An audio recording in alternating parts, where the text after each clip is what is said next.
Okay, welcome to a short interview about ISE, and with us today we have Lars Berlau from HP Poly. He's a MVP. Welcome. Thank you. And thanks for having me. Yeah, no problem. We have both been at ISE for a whole week, and what's your short summary of the 4 days there? Well, I think first of all, you kind of see how many people was at ISE. So there was definitely a trend of a lot of customers, partners that really wanted to go out and get hands-on on the products and get that personal talk with all of us vendors. I mean, like we shortly discussed before this recording, we talked about that we can do quite a lot of video, but we can't actually do exactly the same thing that we can do in person.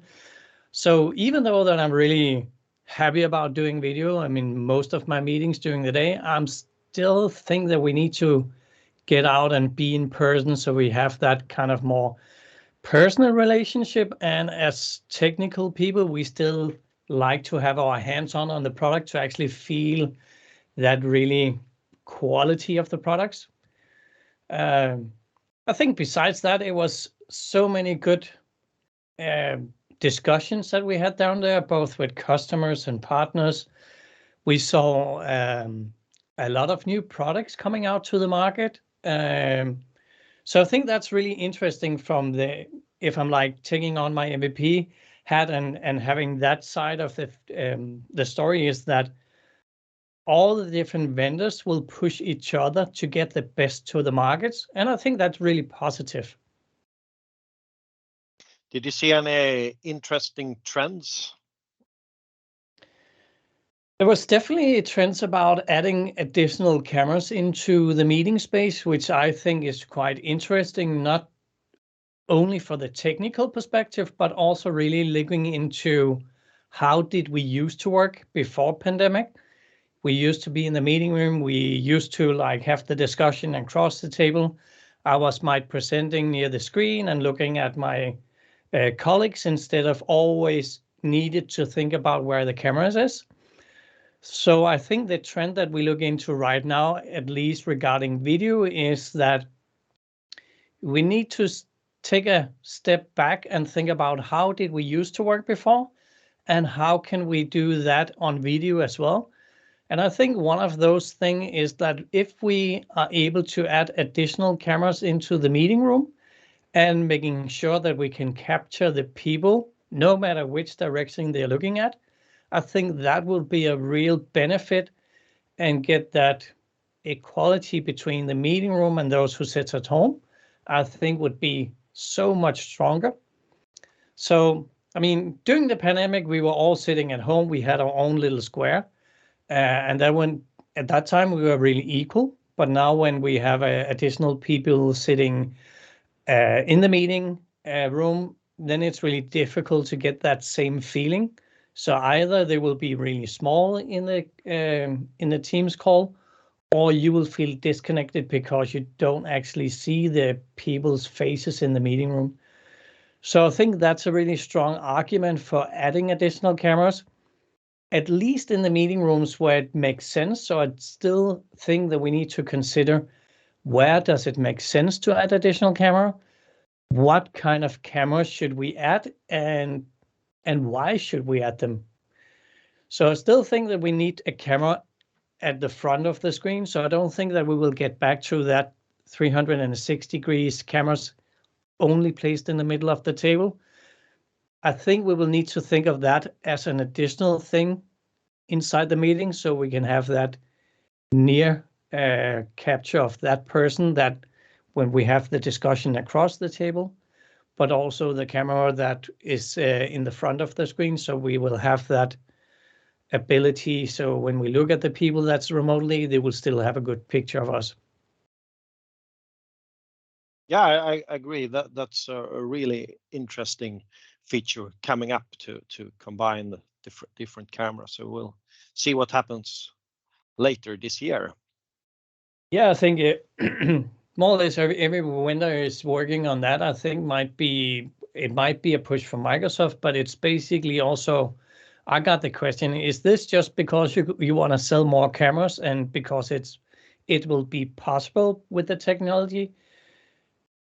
And there might be some that actually think about that, but from my point, it's basically more about how can we make sure that we can get a good experience when we sit remotely, and we don't need to think about always to look into the camera, because that's how it is today. We need to think about how are we working today. We need to look at the camera so the remote participants get the feel of you're connected. But having that ability to walk into a meeting room and really don't need to think about where the camera is anymore, and then the technology will be able to catch you from the right angle, I think that will be a really strong add-on to some of the meeting rooms. We might not need to add them to all of the meeting rooms, but if you have that meetings with kind of discussion across the table, I think that will be a really valuable add-on to the meetings. Yeah, it's going to be really exciting. Another very interesting thing we've seen is a lot of buzz around the sensors in meeting spaces, for example. But instead of buying a lot of new sensors to place them in the meeting rooms, you can actually use the sensors that's already there. For example, in the cameras, we saw Neovit, the company, has a little place in the booth where you were standing at the HP Poly booth. Can you tell us a little bit more about that? Yeah, so I think if we take it a track back and say, what did we actually do in the start of pandemic? Basically, all organizations went out and bought some USB devices so they could kind of close that gap in between the people that sat at home in the home office or another location. But the thing was, when you add USB devices, normally you don't have management of those devices. So basically what we saw was IT departments not too happy because they didn't know what was actually in the meeting room. Employees expecting that the IT could support them, but they basically didn't. Then we started to see like Teams rooms or native Teams rooms added to most meeting rooms, which meant that now IT actually got an idea about what was in the meeting room. And now we also get the statistics from the meeting room, because now we can actually see how much was the devices used when they want to call, how many times during the day was they call. So we got a lot of data right now that we can start to use on how we should maybe build the next meeting rooms in our organization. But as all of you know, not all meetings are on Teams. So we also need an idea about how is the meeting room getting used. There might be bring your own device scenarios where we have like, we're not in a Teams call, but we're still using the meeting rooms. And there might also be some places where we are basically just having a local meeting inside the meeting room. So not using Teams again.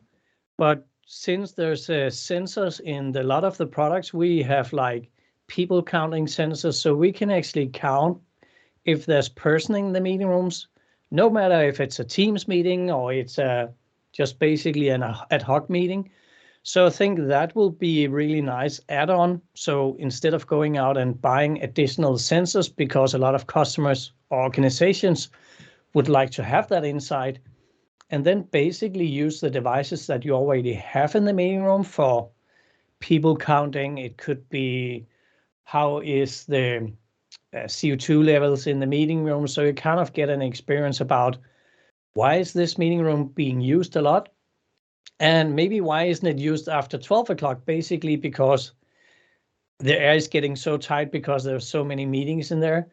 So I think with Neowit is that like that open platform, adding all different kind of sensors. So not only our products, but all kind of sensors that they would then give you a picture of how is your meeting or how is your facility being used.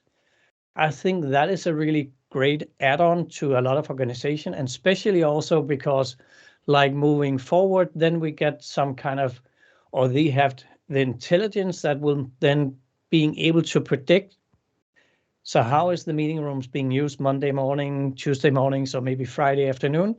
Then they can start lowering the temperature before they will actually get too hot in the room, or they could even start the air conditioning a bit before the normal rush hours will be in the meeting rooms. So I think that kind of will give us a much better usage of the facilities that we have. And basically being able to use the products that you're already invested in instead of needing to go out and buy additional sensors. I think that will be good for all. Thanks a lot.